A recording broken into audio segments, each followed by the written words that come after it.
This is the Backlog Exposed podcast, bringing you weekly discussions on gaming, as well as quick insights into sports, entertainment, and anything else that we can think of. To get in touch with us, be sure to check out our website, thebacklogexposed.com, where you can find all of our social media details like Twitter, Discord, YouTube, and Facebook. I'm Joe. I'm Kevin. And we are The Backlog Exposed. Now. Gear up and get ready, because this backlog is about to be exposed.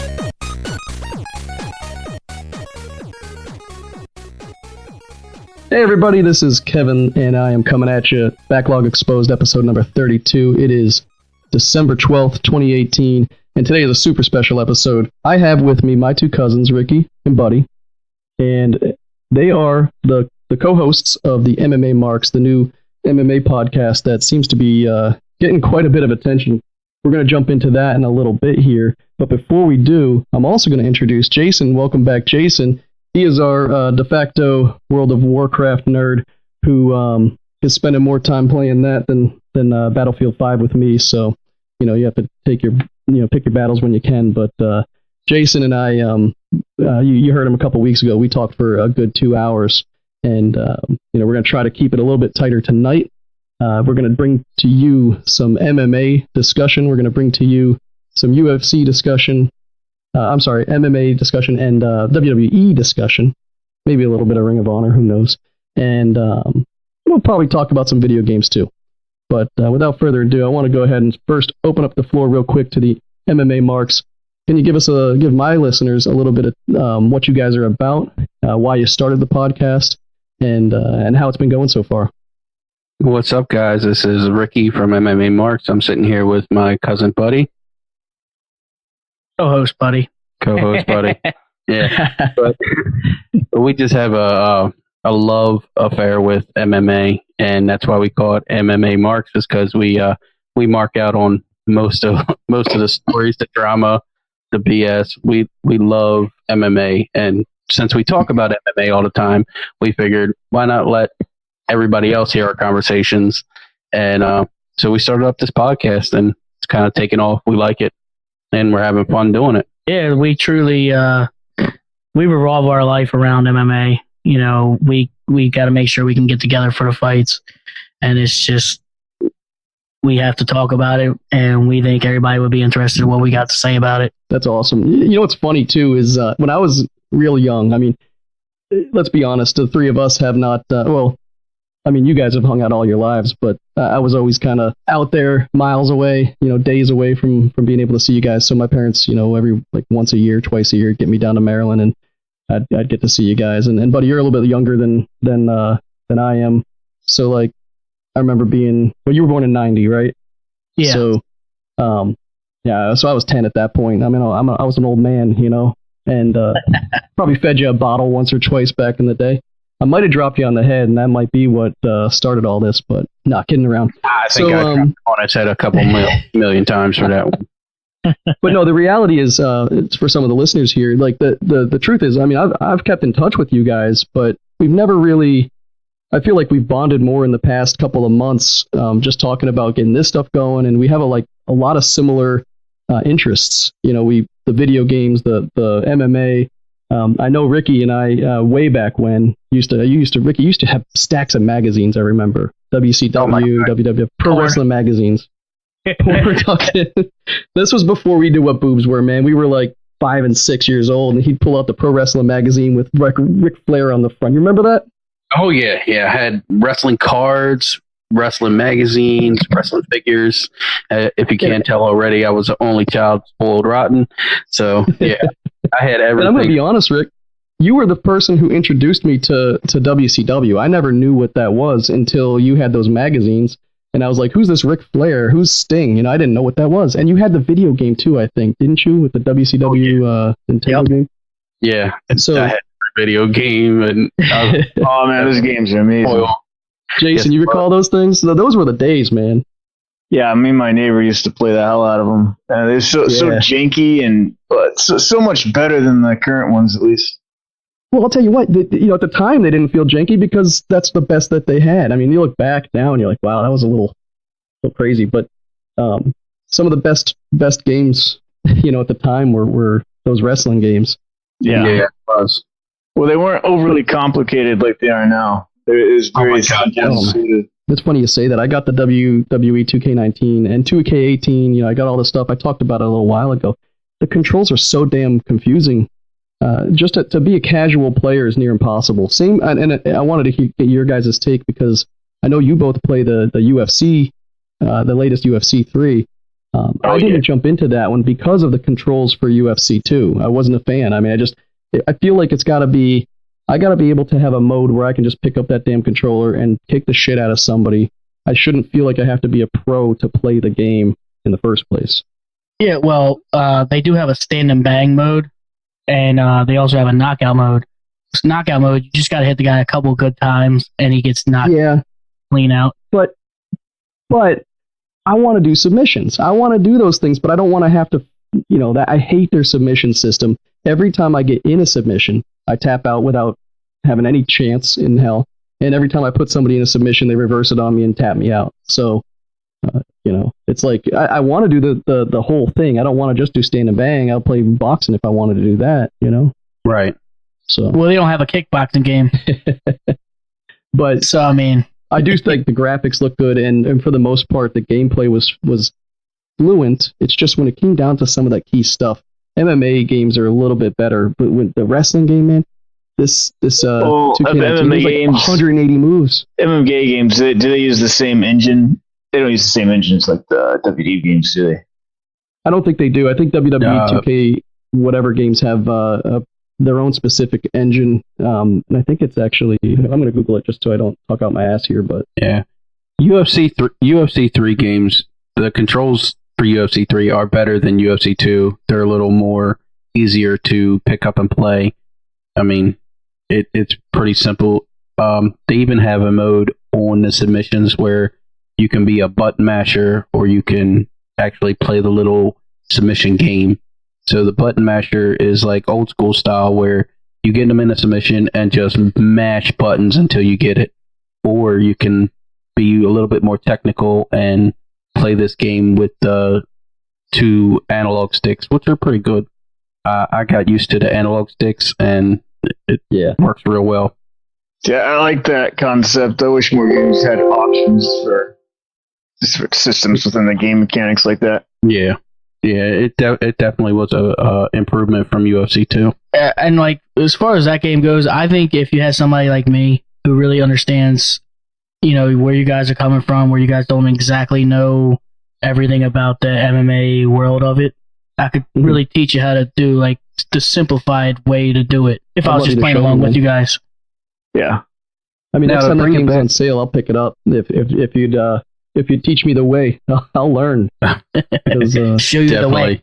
Definitely. Man, if you put me on some NWO versus WCW, who made that game? TK or something like that. THQ. Yeah, man. If you put me in that, I'd whip your ass. I'd whip everybody's ass. Was that Ukes? Whatever the hell it was. Ukes. Those were the funnest games, man. But these days now, I get owned. And I'll admit it. Yeah, you ain't the only one, brother.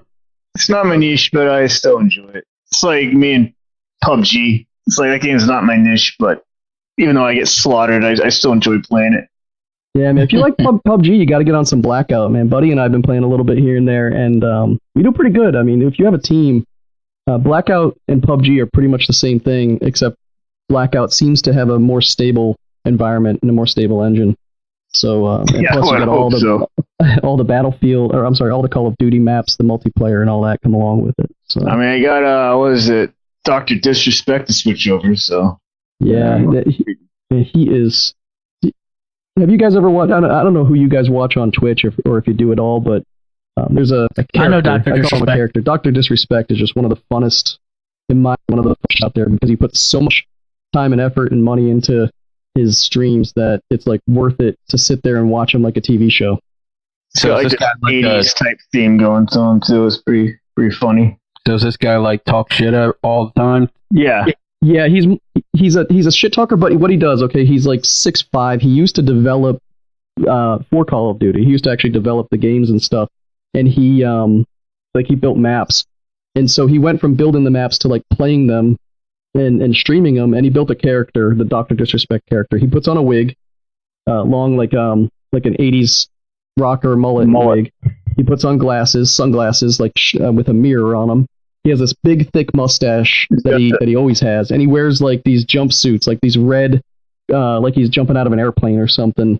Sounds like my cousin Jerry. He's got like his leather vest and it's not just that. Like you would, if it was just that, it might be a little annoying. But what he does is he has this character that he's playing. So like when he's doing good, he's like taunting people and stuff. They can't hear him, right? He's just talking to his viewers, but he's like, "Oh, what's up? Yeah, in your face," whatever. But then when he's losing, he always trashes the game. It's never his fault. It's the game's fault, and that's part of his character. And to describe. It's hilarious when he gets killed by wall hackers and shit he'll like go that. When he'll watch him, he'll comment, he'll do commentary on him. But then what he's done is he's used his I think he uses OBS or one of these streaming softwares. He's set up all these scenes that are like really high quality. So he'll cut to what looks like he's behind like a Sports Center desk.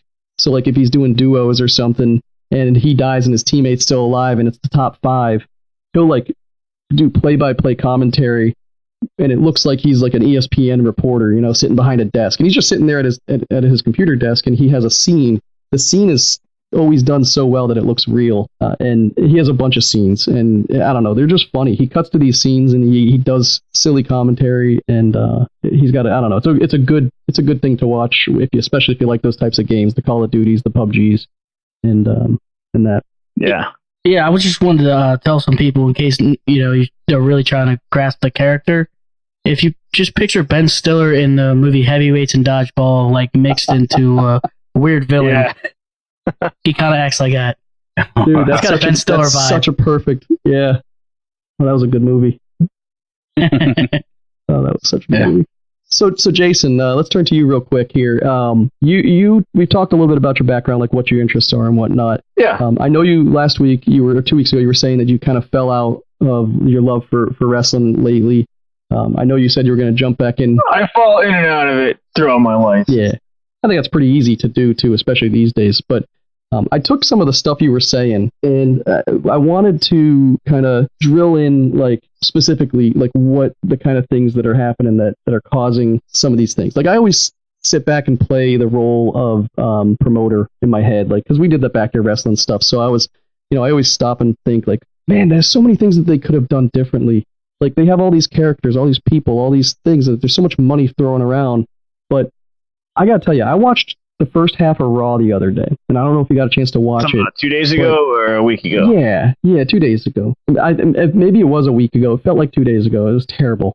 It was it started off with all the and this is gonna sound a little chauvinistic, but we're talking MMA and wrestling right now, so I'm gonna take the dive, and if my fans don't like it, feel free to subscribe to my Discord and tell me about it, okay? But come on. It's okay to have cheerleaders at a football game, right? Like there's no one barking saying that's unacceptable. I'm sure there's some people, but the men like to look at good-looking chicks, right? There's no doubt about it. It's the reality, and women like to look at good-looking men. It's the facts of life. It's called being an animal, and that's the reality. And so what they've done is, and I don't want to use the wrong word and end up on the news, but they have feminized a lot of the production to the point where it's like they're trying to show that women can do the same thing as men, but it's so obvious that they can't. And that doesn't mean they're not good at what they're doing, but this is all my opinion. But like, for example, Ronda Rousey is a fighter. She's good at fighting, right? She's not the best. She was the best for a while, but she got owned. And now she's fake fighting, and we all know it's not real. And so she puts on the mean mug face. She comes out and does her thing with the big old smile and this and that. And it's like just so overly over the top cheesy. And you're like, this is fucking stupid. It's fucking stupid. Then you have Natalya Neidhart come out, and she sucks as an actress. Ronda Rousey sucks as an actress. I'd say all these women trying to be tough girls or whatever just suck. And if they just played the part that they should be playing, that they were doing 10 years ago, 15 years ago, the production would be a little bit better, and they probably would see some better ratings. I don't know. Well, yeah. I'll open the floor to you guys and hear what you all have to say about it, because I'm sure you all have something to say. I know what Buddy's thinking. He's on my side. Wow. I'll let them go first. Okay. Sorry, this is the first time we're like 4 people deep in a podcast, but we'll get used to it. I think they need to go back to just wrestling. I think the entertainment value of it is way, way low now. Like you said, they're trying to be actresses and they're just not. I mean, not even close. And I think it has a lot to do with putting a leash on these guys and the girls, where they tell them what to say, they give them scripts, they don't let them riff like they used to, and it's just not what wrestling was. It's this new thing, and I'll tell you what. To go into that, and I don't want to keep talking. I want you guys to talk a bit, but just to your point there, Triple H is kind of running a lot of things, and this comes from the DX era. The Attitude Era had its attitude, and then DX came along and was like, "We're the bad boys. We're going to do everything different, and we're going to be, zany. We're going to go off script," and that's when things started really changing for the negative. It was who was behind that too, right? Vince Russo. Sean. Yes. Was he? I mean, was he behind that? He was behind the whole DX thing. All that stuff, Vince Russo was behind. And they need to stop with the Hollywood. Because all the writers right now, they're all Hollywood writers. You get the freaking stupid TV show writers out of there. Get people that know wrestling back in there writing the show.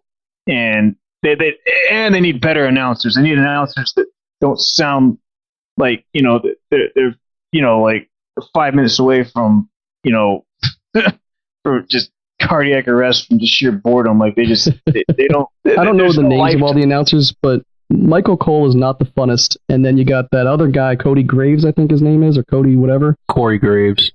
Listen to like JR and all that. Like he was so enthused. Corey's like the bad guy, and he's just not a bad guy. Like he doesn't sound. He's not the king. He's not. Macho Man, or they used to have some really killer announcers. Well, see, and that's another thing is so everyone knows wrestling's fake, and so they just need to stop with the trying to like mimic MMA, trying to make it like semi-realistic. They need to just go balls to the wall back to like the days of Ultimate Warrior and have people just make insane promos, like where you questioning whether or not these people have psychosis or not, and because that's fun. Like that's fun to listen. It's awesome you mentioned that, because I was watching this. It's maybe 2 or 3 years old, but it was an interview that one of these podcasters did with Bret Hart, and I don't know why I was kind of browsing through some stuff, and it reminded me of the Wrestling with Shadows and all the Calgary incident and the Montreal screw job and all that, and some of the best times in wrestling. But in reality, for him specifically, Bret Hart, he had put his life's work into this, and they basically just took the rug right out from underneath of him for no reason. I mean, it was just because of money. It was because of camaraderie between other people with Shawn, and Vince saw money bags in Shawn as opposed to he knew that Bret was the company man. He was going to stick with Bret. Bret was never going to go anywhere, but he could toy with him, and it was like this really fucked up situation in real life, but it made for good TV. We all watched and we all loved it. Now, this interview he gave, he was talking about how bland, and this was a couple years ago now, and it hasn't gotten better, but how bland the stories are. And Ricky, to your point, the wrestling is just so subpar because everything has to be about, everyone gets their moment like they're a superstar. They want to cram everybody into everything. Keep booking, Yeah, and there's so many like fake promises in the back end. Like Vince will come along and say, "You're going to get your shot. You go out there and whatever," and then they have to come back and like there's just no over the top. You don't have like 1 or 2 people coming out and just killing it and being the Rock, the Austin. Like they don't have that. They're trying to do it, or I don't know if they are or if Seth Rollins is trying to do it himself. But about that promo he gave one day. Yeah, I didn't see the promo, but just in the sense that like people are truly talking about him as being the face, of the company. But when Jason, when you're talking about Ultimate Warrior, you're talking about Hulk Hogan and those guys. Their face was fucking everywhere. I mean, if you went to McDonald's to get a Slurpee or icy or something, you have his face on the side of your cup. You went to Walmart, you could buy. It was crazy. These people had yeah, they were, jacked out of their minds with steroids and all that crap, but they were selling. They weren't just like Bob and Jason and going against Tony and Todd. Like, what is it these days? And that's why I talk about my buddy Todd and how his team, they're a gimmick, and I love it. There's not too many gimmicks, and it's like an. Now to your point, Kevin, you gotta check out NXT. That's where the real wrestling is. That's not this priced up like movie type crap. But yeah, NXT is where it's at, man. Yeah, and I don't know, Ricky, have you heard? I mean, I don't know if I told you. I think I did, but do you know the War Raiders?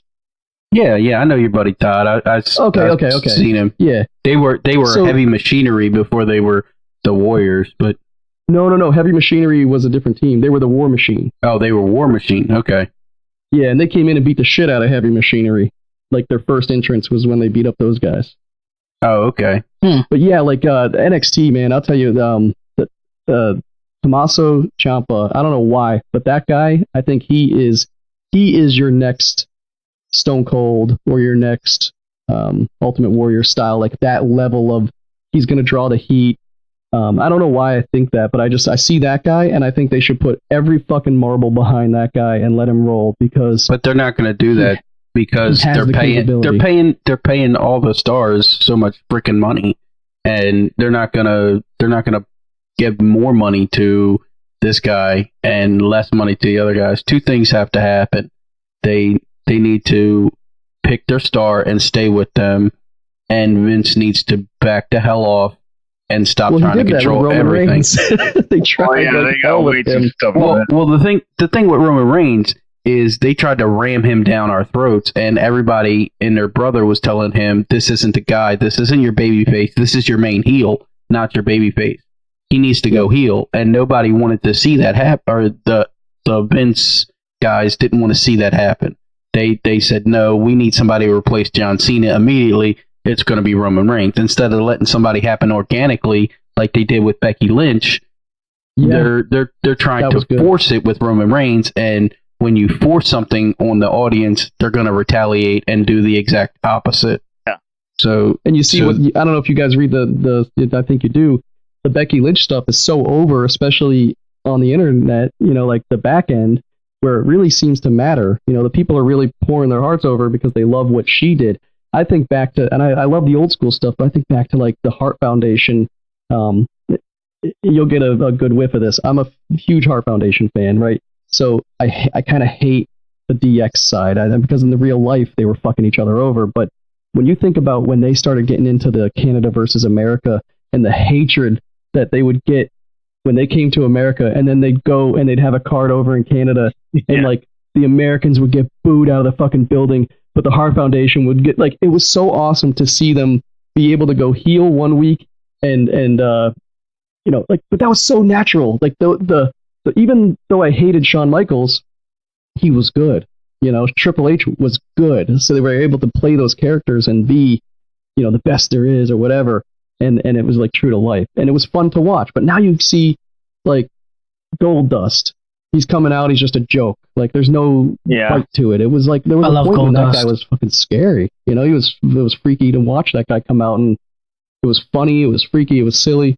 BWO. But now it's literally just a joke. BWO. That was. I actually like the BWO. Hell yeah. Blue Meanie. But those guys were awesome. Buddy, so I know you haven't watched wrestling in a while, or you're not as into it as you used to be, but this is like a good topic I want to hear from you on, because you've talked a little bit about it on your show, MMA turning into wrestling. Now, you are a fan of this, and I want to hear a little bit. I'm on the fence. When I listen to you guys talk about this, I'm in the middle, and I think it kind of depends. The reason I'm in the middle here is because I think, like, buddy, you were saying, they got to make the money, right? Part of it's about that, but it's the entertainment. It's the enjoyment of it all. Now, I'm gonna throw something out there, and it's two separate styles. Okay, you got Conor McGregor, right? His style is, he's just so flashy, so over the top, but he also delivers most of the time when he says it. Now, he's had a couple of falters just in the past year or two, but for the length of his career, the guy came out, said he was going to beat you, he's going to punch you in the face on the third round, and he does it. Somehow he's been able to get a little lucky there, I think, and so he backed up his talk up until just recently, right? The Floyd Mayweather stuff and the Nate Diaz stuff and the what's his face? Well, I tell you what, man. Well, real quick, the other aspect is someone like a Chael Sonnen, who that guy walked himself into title shots, championship matches. He really had no business going into them, but he was fun as hell to watch. The guy would show up every time, no matter what.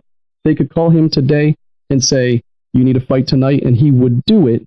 Right? Unlike Conor. Conor's a trash talker, and he showed up when on a scheduled bout, but he didn't want to do all the media, didn't want to do all this other shit. Complained about all that. Chael Sonnen talked the trash. Didn't necessarily back it up with victories, but the fucking guy would come the next day and keep talking that trash in a humble fashion. And so, you have these two different styles.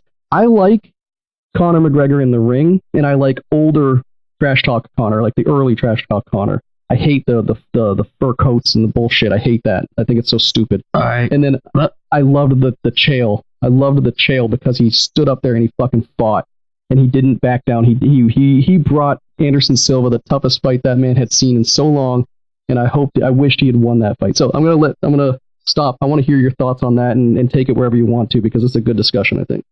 All right, well, let me touch the most recent thing you talked about, comparing Chael to McGregor.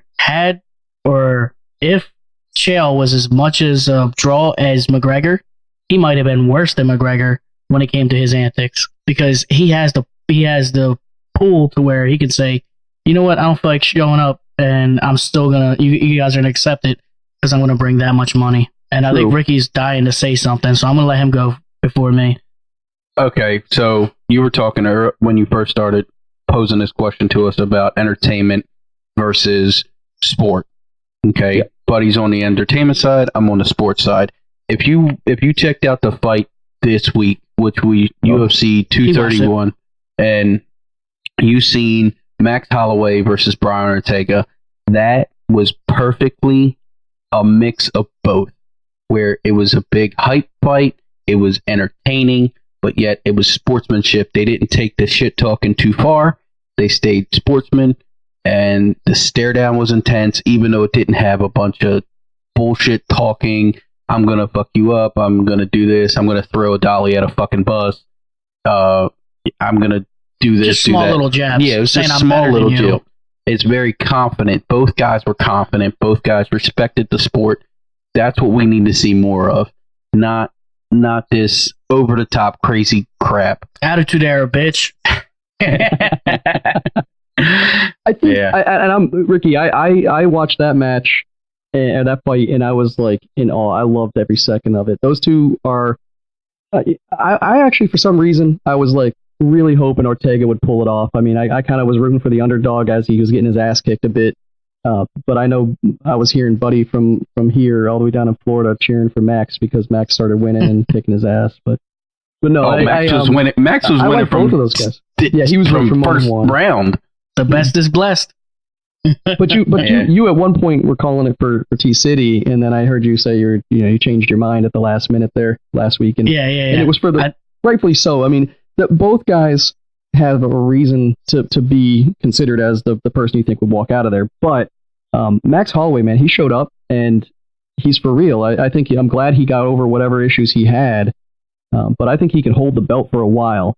Yes, he can, and he's respectable, and he does trash talk a bit. His is a little different style. It's not as flashy as Conor's. It's more of a confidence thing than a fuck you all. It's it doesn't matter who you are, I'm going to win, as opposed to, you're lucky to be able to fight me. He doesn't talk like that. But I will say one quick thing. Even though I wasn't rooting for Max Holloway, what he said afterwards in the post fight was perfect. It was confident yet respectful, where they kept asking him, "Oh, so now you're the best featherweight of all time. Mm-hmm. You've fought the most hardest fights in featherweight history, and so this makes you the greatest featherweight." And he stopped them right in their tracks and said, "No, Jose Aldo's the greatest." They were like, "Oh, you're the best Hawaiian fighter." He's like, "No, that would be BJ Penn."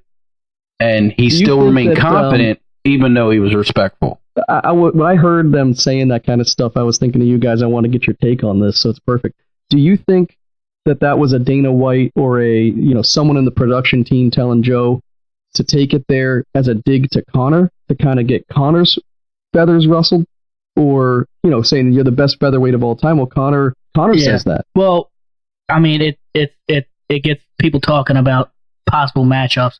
For one, a lot of people see Jose Aldo as the GOAT of featherweight, and then you got McGregor, who also beat Aldo and Max Holloway. So he's like, what about me?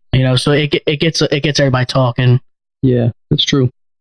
But is that the right time to do it after he just took 5-round brutal fight? I mean, I guess it is. He barely got touched. I was gonna say he didn't sustain any damage in that fight, hardly at all. So that would be the perfect time to say that after a dominating victory like that. I don't know, man. His knuckles must hurt something fierce after that fight. Yeah, he was throwing some jabs and punches and elbows like out of nowhere. It was funny. My buddy Jed, who doesn't watch too much wrestling, was literally out of his seat for that fight. He doesn't watch wrestling or MMA, and he was like into that fight. A fight like that is reminiscent of Jason. Did you ever watch The Ultimate Fighter? Like, I don't know if you saw the first Ultimate Fighter and the Forrest Griffin. So you're talking about like Ken Shamrock days? No. The Ultimate Fighter. Yeah, I guess he was like coaching it, didn't he? Like season 3. But season 1 had it was the finale with Forrest Griffin and Stephen Bonner, and it was the one that they still all talk about. Like during the fight, it was just one of those crazy rock'em sock'em type fights, and they were laughing and fighting each other in the ring. It was like so much passion, and by the end of it, the ratings grew because people were telling everybody, you got to call, or you got to turn on the channel to put on Spike TV because this fight's crazy. And it was real. Like if you watch it, the progression of the fight all the way to the end, and it was so good that they ended up offering both guys the contract, even though Forrest Griffin won. And it's one of those, like, you could still turn it on today and you'd get your money's worth because it was a fun fight to watch. And but in those days of the fighting, there was like so much more. It seemed like they were fighting for so much more. Nowadays, they're fighting to stay alive. They're fighting to avoid getting cut. They're fighting to get the points, as opposed to, you don't see too many of these Max Holloway T-City fights where it goes to the end and it's just like, fucking guy can't continue. He's so hurt. He wants to, but they throw in the towel type of victory. That was just crazy. It was an awesome fight. It was a doctor stoppage, but just to touch on that, the Forrest Griffin and Stephen Bonner, that was a fight that was like toe to toe. Both were going at it, but I would honestly say Max Holloway, it was more of a smash match where he just smashed Ortega the whole time. Ortega barely won, barely made any offensive moves. He was basically trying to survive almost the whole time. Round 3 he came back a little bit though. I mean, but yeah, for the most part, for the most part. And Max Holloway, if you watch him versus Ricardo Lamas, do any of you guys remember that fight? I remember that Max fight. Holloway pointed to the ground, said, and they started fighting. They started throwing. Yeah, he just pointed to the ground, said, I ain't moving. And then that's a badass moment. That's why Holloway can be considered GOAT, because he's went toe to toe with plenty of people. That's what I love that about Holloway, though, and same with Chael or whoever. I don't know if Chael's ever done that specifically, but the whole Chael's not that stupid. Not backing down and just keep pushing forward. I love fighters who push forward no matter how successful they are. I love it. I love watching that. Not because I like seeing people go retarded or anything, but I like seeing good fights. I hate I hate seeing people. I hate seeing people back up constantly. I used to get so frustrated with Anderson Silva and not enjoy his fights because of the dancing and the silliness. I know it was technical. I know it was technically considered awesome, but Ricky, to your point with Jose Aldo, the guy fucking takes it. He takes it forward. I joke around a little bit with that. I have nothing against Jose Aldo. I'd never liked him as much as others do, and I wasn't as into him when he was as popular or on his big run. So personally, I remember that you were saying that you can't understand why he's my favorite fighter. Stand your ground, brother. Don't back up now. No, I'm not back. I will admit that I was joking there, but at the same time, Lately, the guy's your favorite fighter? I mean, yeah, Fedor Emelianenko was like one of my favorite fighters to watch, but I haven't tuned in for an Emelianenko fight in quite some time. Same with Jose Aldo. I mean, there's nothing. He's not show-stopping anymore. And I think it was his fight with you were talking about. He made sausage out of what's his name's leg there. Uriah Faber. Uriah Faber, yeah. And so that after that fight, he was never the same. I mean, he kicked the shit out of Faber, but he never took the kicks to that level. I think he might have done something to his leg or something during that fight, because he just never used his skill set in the same way. He never dominated again in that manner. I mean, he won. He looked hella good in a lot of fights, but that was his last fight where it was like, this man is the toughest featherweight that there is. And then after that, it was like, all right, there's other guys, you know? And so it's been a while to me since he's been the best. I think he's one of the best. There's no doubt he's one of the best. But I think there's more exciting people to watch for sure. And I watched that same video you did with him getting the suit and, you know, all that. I feel like there's a bit of charades going on there. I don't believe he's as, you know, awesome as they say. I side with Buddy on the spying a bit. I think that there's way more to it than that. People slip up and say things that they shouldn't. I've done it. We've all done it. And I think that was a classic example of him divulging some information. And I'll tell you, I believe that everybody does it, just like the Patriots when they got caught. I think everyone inflates the balls, and I think everyone sits in the stands and records things. But when you get caught, it exposes a little bit. And since he's been caught, he hasn't been the hottest fighter out there. So he destroyed Jeremy Stevens just recently with a liver punch.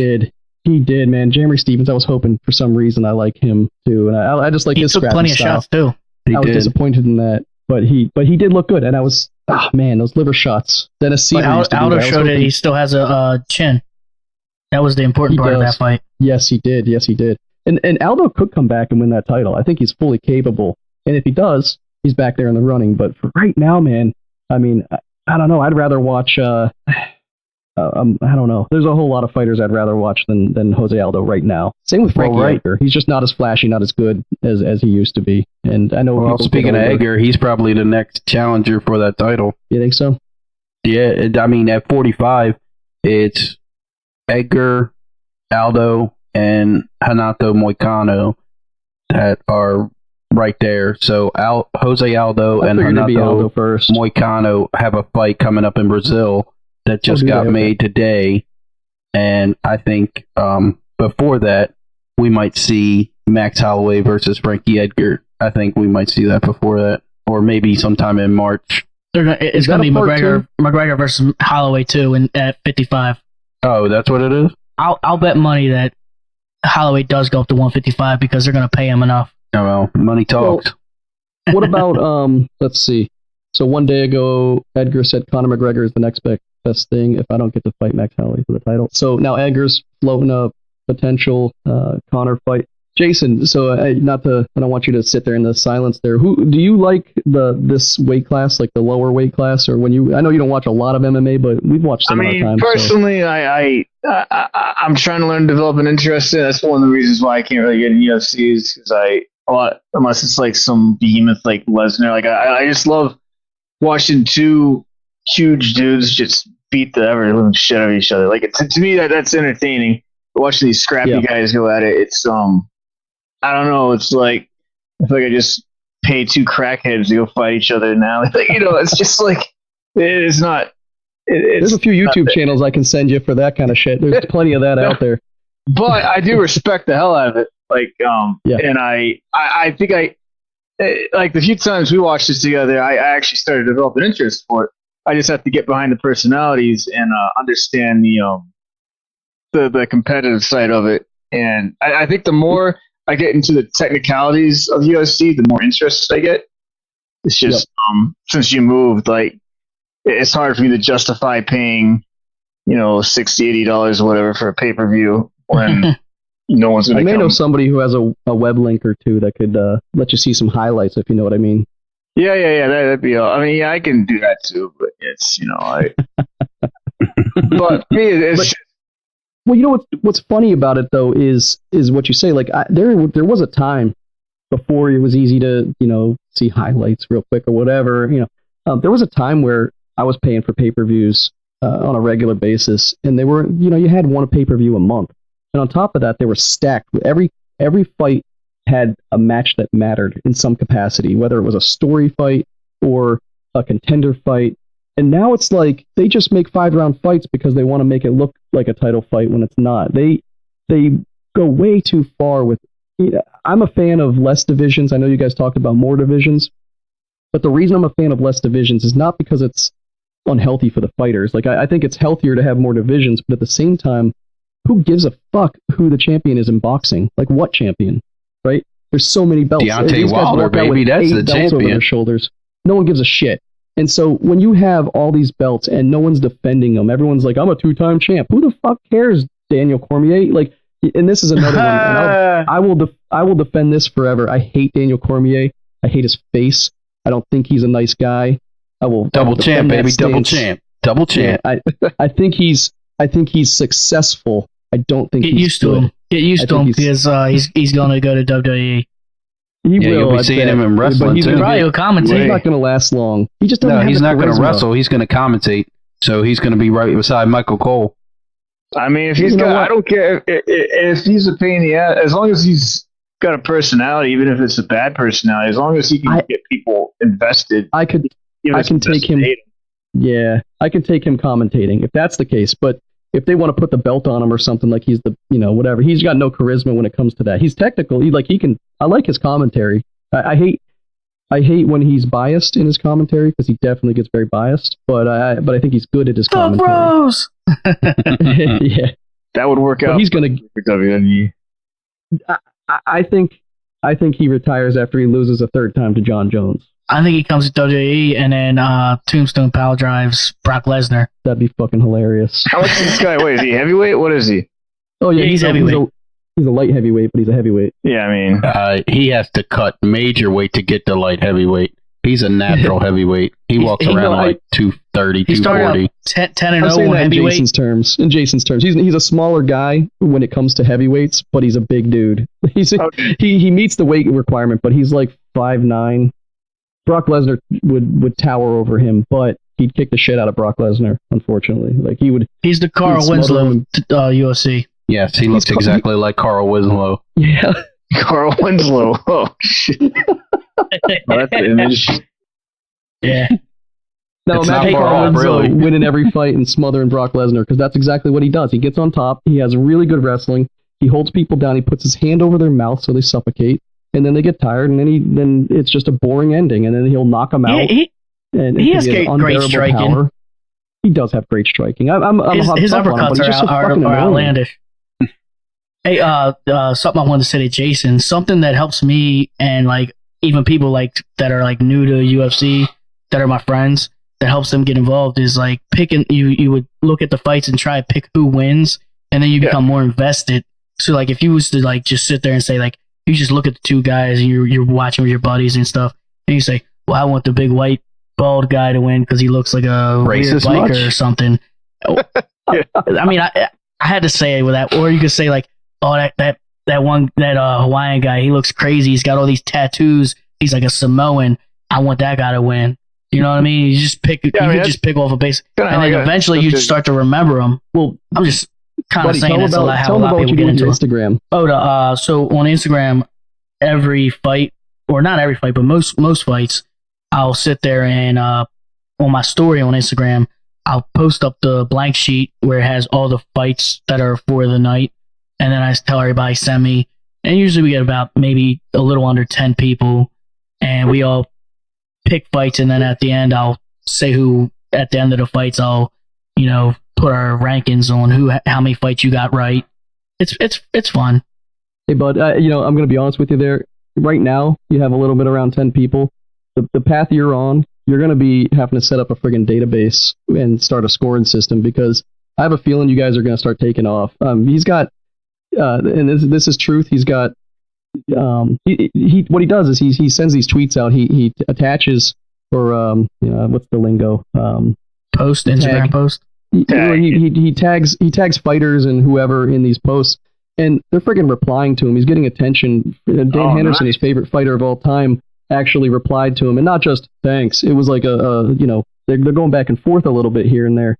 And so, Paul Felder, he had a funny picture of Paul Felder, and the guy replied like "fuck you" or whatever. Yeah, but no, I think you do a really good job with the social media, and so I just honestly think that as that grows, it'll grow, and when it does, it'll grow fast. And I think that that's one of the things that'll help you grow, because my wife, who Crystal used to sit with me and watch wrestling and the UFC and all that, and when she didn't care, but then UFC started doing their fight cards. You could go to UFC.com and you could do the same thing you're doing, and it was like a fantasy sports type thing that they set up. I don't know if they still do it, but she got into it, and she was setting up every fight card. She'd go do research all of a sudden. She was like getting herself invested in all these fighters, and she really enjoyed it. And so it's the same idea. Like once you start, that guy's got a weird nose. Let me see if he's a tough guy or whatever. And then once you get a little bit of investment in these fighters, but that's my problem right now, is that it's hard to get invested in some of these fighters, because either A, after a good fight, Dana will shit on him anyways and be like, fuck that guy, I don't like him. Kamaru Usman's nobody. Who did he ever beat? And then the next fight, he's like, Kamaru Usman's the best thing that's ever happened. It's like, get your shit together, man. Come on. Be a promoter. Well, but also, there's your problem. You're listening to Dana White's opinion and taking it to heart. You got to make your own opinion. It's just like, that's the face. I mean, you have to. You don't see the commissioner of the NFL coming out and talking shit about any of his players. The guy is as much as it's fighting, and there's an aspect of it, and you want him to be like Vince McMahon. There is true, like Vince McMahon can go out there and talk the shit because it's written, it's scripted, but these people are contractors. They're not employed by the UFC. They're contracted by the UFC, and he holds them hostage in reality.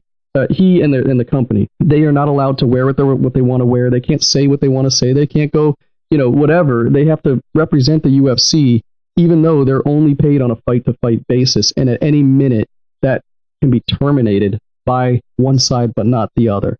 And so it's an unfair advantage that Dana has. So when he comes out and talks shit about a fighter who just put his life on the line, it pisses me off, because I go to what Ricky's saying. This is where the half of me that says, I love the entertainment, but the respect aspect. How can a fighter like George St. Pierre, who's one of the best of all time, take fighting in that ring seriously for that company? You know what I mean? Like, there's a reason he's only fighting once every 3 years now. The guy was capable of fighting 2 years ago. He was going to fight Conor, but Conor lost. He was ready to go. He was sitting ringside.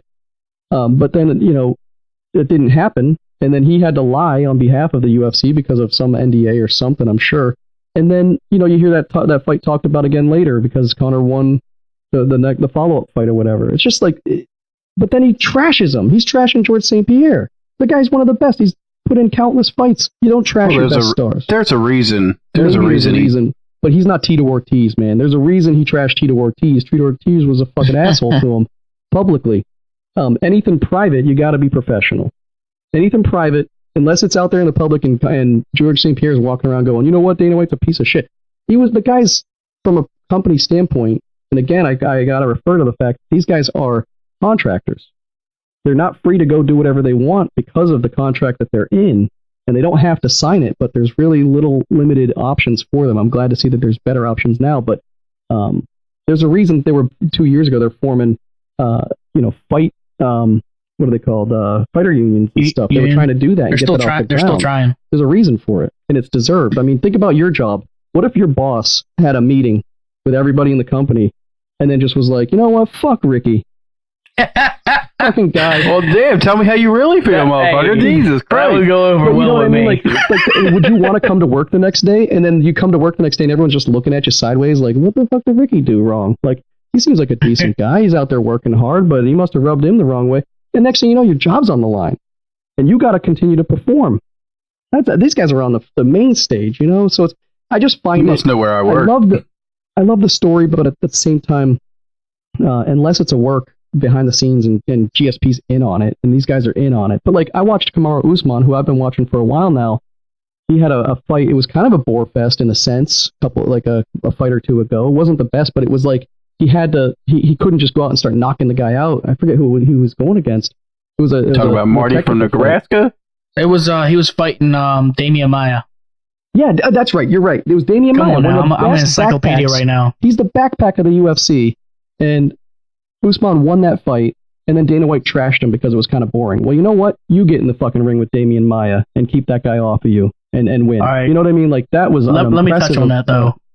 You better. I don't know. You better. Hold on. First of all, Kamaru Usman spoke not exactly how he wanted to. He said, there was only 30. That was only 30%. But he meant like it was 30% of his health. But it sounded like he meant 30% effort. And then Dana White said, "How are you going to have a performance like that and then say that you want a title shot?" So I mean, he did have a point. But he's always overboard with it. Mm-hmm. I just think that seems to be happening a lot. He's actually causing an issue with the UFC. Like I used to go to like I saw when you guys were sending me pictures and you had a bunch of people sitting around. Jason and I, when I was living in Maryland, I would go over his house. He'd get it on his big screen there, and we'd have 15 or 20 people watching every once in a while, like the Ronda Rousey fights or whatever. Yeah. But that used to be every pay-per-view. You know, I remember back when I was living in Tampa, there was 15 or 20 of us, and we all had our girlfriends or wives or whatever, and we would load up. We'd all get pizza. We'd make some wings and shit, and it would be like this party. And when the main event came on, everyone shut the fuck up and we watched it. You know, we'd play poker along the way or whatever. It was an event every month, and we got together. I can't find anybody in Jacksonville. Like I go to Hooters or I go to Buffalo Wild Wings. There's 13 people there. You know, it used to be packed wall to wall. I remember going and seeing Rampage Jackson fight John Jones, and there was no seats, and people were begging to get in that building. I think a big part of that too is people are just not as social anymore as they used to be. Yeah, but there's also a part of it that when the only match that matters is the main event, and it feels conjured as opposed to real. Like when Jones fought what was his name? Not Rampage, but the other guy, Rashad Evans. Like there was true bad blood there. You know, there's true bad blood. Even what was that? Mike Perry versus Cowboy recently. But did they ride that one? You know, did they make that big? They didn't make a huge deal about it. You only knew it was a huge deal if you followed the stories on the internet. So I don't know. Yeah, but even that they tried to push that more than what it was, because I don't know if you heard, but Mike Perry actually left that camp, not like completely, but he left it, and he said that he wasn't really involved in that drama, but he was letting it sell the fight. Oh, well, there you go. Maybe that's why it felt lackluster. Like I don't know. I feel like just like the WWE, man, there's so much that the UFC could do to contain some of this, and instead they're seeing worldwide. You know, like let's get every country involved in every card so that every person's going to tune in every time, and instead you're getting higher priced pay-per-views. If you want HD, you got to pay $70. Like bullshit. Come on. They're already filming it in HD. It doesn't make any sense why, why it would cost any more. Meanwhile, I have a different opinion. On the flip side, you have WWE. You pay $12 a month for the network, $10 a month for the network, and you can see everything. You know, pretty good quality. Yeah, but they're not making the money that the UFC is making. Is the UFC making the money, all their fighters took a hit because of that network, and if UFC was to do that, it'd be riots. They wouldn't. But that's the thing. That's the question that I really ask. Is the UFC making the money? I mean, I know they're making money, right? They're making a lot of money, but are they making? Is this what's the company that bought them? MEI or something? Are they making the $4 billion? I know that this deal with ESPN's big, but it's a sham. No one fucking likes ESPN. The Fox broadcasts weren't that great. The first couple were awesome, then they kind of fell off the wayside. Like when they were on Spike TV, they got to do whatever the hell they wanted. They got to run Spike TV basically, and they were the show, and everyone tuned in, and it got them to where they are today. Is that having that versatility, and the Attitude Era was apparent. It was everywhere, and just like WWE, they're shoving the women fights down your mouth. They're not top tier fighters because the divisions are so shallow and so new compared to some of these other divisions that the fights just suck. A lot of them. Not every fight's going to be a Ronda Rousey bloodfest, or I don't know. I feel like every industry is trying to cater to let's make everybody happy, as opposed to let's put out what's the mathematically the best fight we can. Let's put out the right fights. Let's not blow our load on. They're saying let's not blow our load on Ultimate Warrior Hulk Hogan. Let's draw that out for 7 years. Instead they used to say let's put the top guys out there and whoever wins wins. Let's put Chuck versus Tito out there. Nowadays they wouldn't do that. They're staying away from all that, and they're drawing it all out. That's my stance. I don't know. I disagree because I feel like it's more exciting now than ever. It's just not as mainstream. I'm talking about the UFC, but also with WWE. Like I said, or I didn't say because I didn't get a chance, but they need to go back to the Attitude Era type style. I mean, but the thing is it's not, they're not able to, because the people that truly like all that craziness and stuff, they got UFC now. Yep. Yeah. So they got competition. But also they're not allowed to say puppies anymore, or they can't even. When you say they're not allowed, what do you mean they're not allowed? They have a PG clause. Yeah, they have a PG Exactly. rating. They literally have kids. a certain amount of cuss words they're allowed to say, and so they only give it only one wrestler can say. They don't even call wrestlers or superstars, but asshole once in the show, and that's always reserved for like Roman Reigns, where it's down. It's I'm not gonna talk shit on Roman Reigns. The poor guy, he's going through a lot right now, but I'll But talk it's shit scripted on to him. that Fuck level. him. It's like it's they're not allowed to just riff like CM Punk used to do, or The Rock. I mean, The Rock was a lot scripted, even though it seemed natural. But even still, they just. Well, yeah, it's that, and then I think we kind of discussed this a little bit with Randy Orton. You asked me about Randy Orton, how I said he'd make a good heel and all that. But the good thing that Randy Orton was so interesting when he first came to WWE was that he was unpredictable, just like Stone Cold. That's why he kicked it off, I think, because he wasn't a face, he wasn't a heel. He was this unpredictable persona. You have no idea what he's gonna do. And that just made it interesting, because what a face is gonna do, what a heel's gonna do, So. And then he joined the Wyatts, and you're like, what?